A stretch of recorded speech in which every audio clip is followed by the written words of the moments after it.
नमस्कार दोस्तों, आज माघ शुक्ल एकादशी के अवसर पर मैं आप सभी के समक्ष जया एकादशी की कथा, पूजा विधि और महत्व प्रस्तुत कर रही हूँ। आइए शुरू करते हैं। एक बार जब श्री कृष्ण भगवान पांडवों को सभी एकादशियों का महत्व बता रहे थे, तब धर्मराज युधिष्ठिर बोले, हे केशव, कृपा करके माघ शुक्ल एकादशी का वर्णन कीजिए। इसका क्या नाम है, इस एकादशी के व्रत की क्या विधि है और इसमें किस देवता का पूजन किया जाता है। तब श्री कृष्ण भगवान कहने लगे, धर्मराज, माघ शुक्ल एकादशी का नाम जया एकादशी है। इसका व्रत करने से मनुष्य भूत पिशाच आदि योनियों से मुक्त हो जाता है तथा ब्रह्म हत्या आदि पापों से छूटकर मोक्ष को प्राप्त होता है। इस व्रत के प्रताप से व्यक्ति के सभी पापों का नाश हो जाता है और घर परिवार में सुख संपत्ति आती है। जया एकादशी का व्रत करने पर मनुष्य को कभी भी प्रेत योनि में नहीं जाना पड़ता। जो लोग जया एकादशी का व्रत नहीं कर पाते, वह भी अगर आज के दिन विष्णु भगवान की पूजा करके जया एकादशी की कथा को सुने और विष्णु जी के नामों का मन ही मन पाठ करें और जरूरतमंदों की सहायता करें, तो वह भी पुण्य की प्राप्ति कर सकते हैं। अब मैं आपको जया एकादशी के महात्म्य की कथा सुनाता हूँ। ध्यान पूर्वक सुनिए। एक समय देवराज इंद्र और सभी देवगण स्वर्ग लोक में सुख पूर्वक रह रहे थे।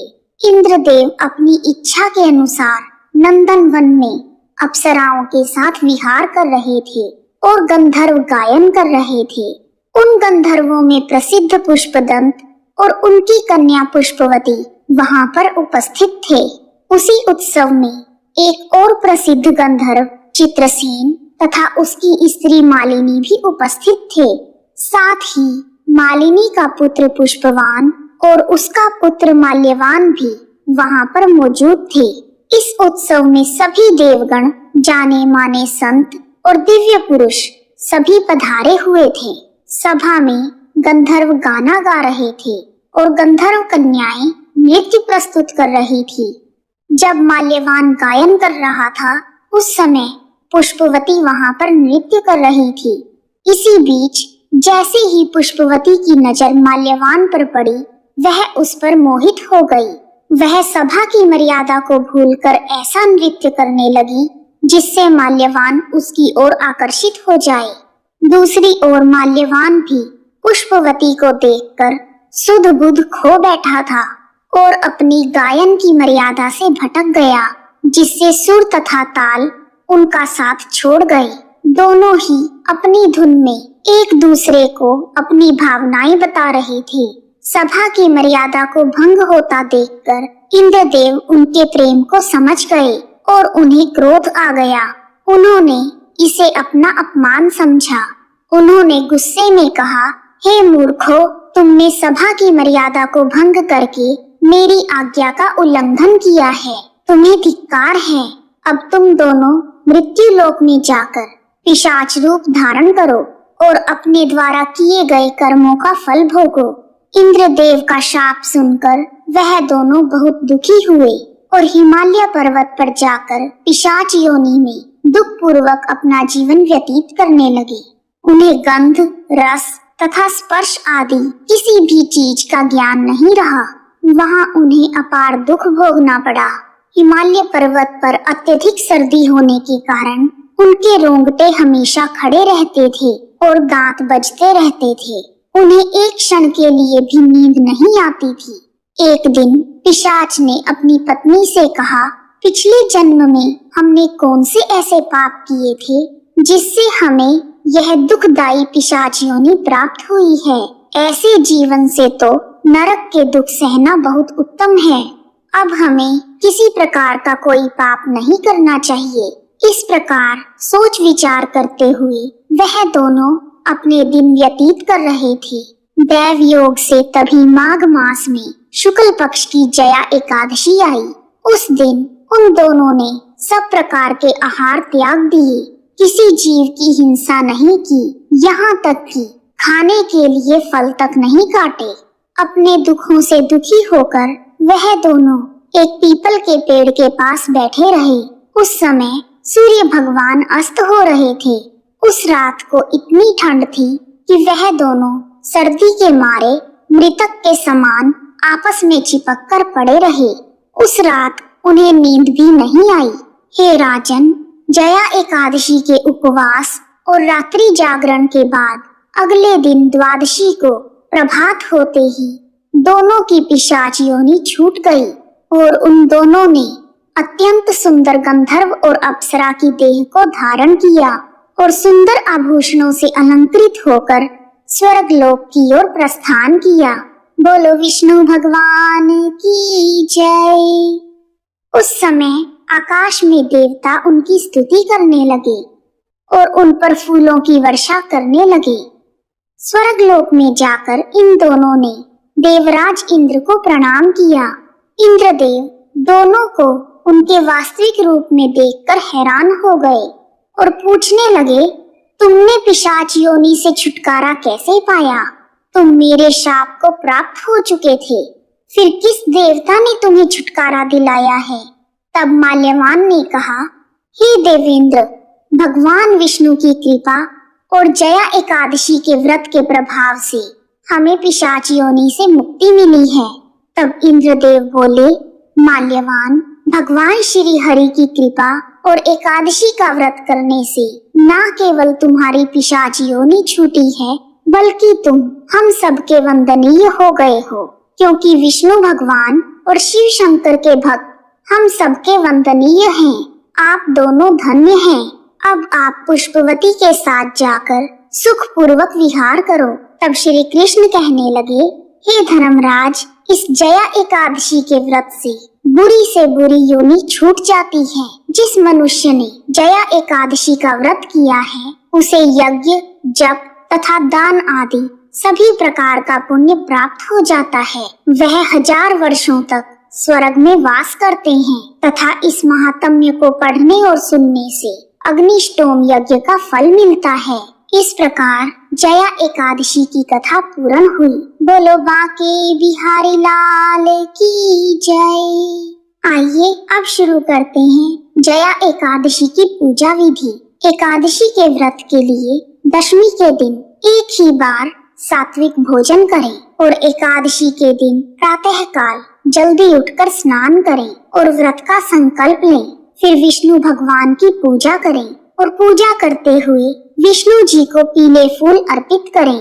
भगवान विष्णु की फोटो के समक्ष हल्दी मिले हुए घी का दीपक जलाएं और पीपल के पत्ते पर दूध और केसर से बनी हुई मिठाई रखकर भगवान के सामने रखें। फिर शाम के समय तुलसी के पौधे के सामने दीपक जलाएं। भगवान विष्णु को केले का प्रसाद चढ़ाएं। इस दिन विष्णु भगवान के साथ लक्ष्मी जी का पूजन करने से लक्ष्मी माँ प्रसन्न होती हैं। बोलो विष्णु भगवान की जय। आइए अब शुरू करते हैं एकादशी माता की आरती। ओम जय एकादशी माता मैया, जय एकादशी माता। विष्णु पूजा व्रत धारण कर शक्ति मुक्ति पाता।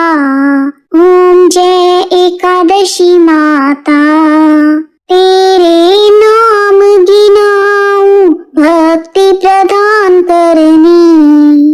गण गौरव की देनी शास्त्रों में वर्णी। मैया जय एकादशी माता।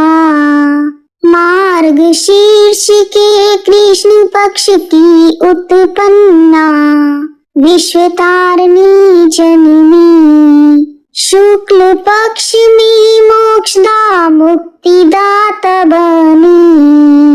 ओम जय एकादशी माता। पोष कृष्ण पक्ष की सफला नामक है। शुक्ल पक्ष में पुत्रदा आनंद अधिक रहे। ओम जय एकादशी माता। नाम षटतिला माघ मास कृष्ण पक्ष में आवे। शुक्ल पक्ष में जया विजय सदा पावे। ओम जय एकादशी माता। विजया फागुन कृष्ण पक्ष शुक्ल में आमल की। पाप मोचनी कृष्ण पक्ष चैत्र महाबली की। ओम जय एकादशी माता। चैत्र शुक्ल में कामदा धन देने वाली। नाम वरुथनी कृष्ण पक्ष वैशाख माहवाली। मैया जय एकादशी माता। शुक्ल पक्ष में मोहिनी अपरा ज्येष्ठ कृष्ण पक्षी। नाम निर्जला सब सुख शुक्ल पक्ष राखी। ओम जय एकादशी माता। योगिनी नाम आषाढ़ में जानो कृष्ण पक्ष करणी। देव शयनी कहायो शुक्ल पक्ष धरणी।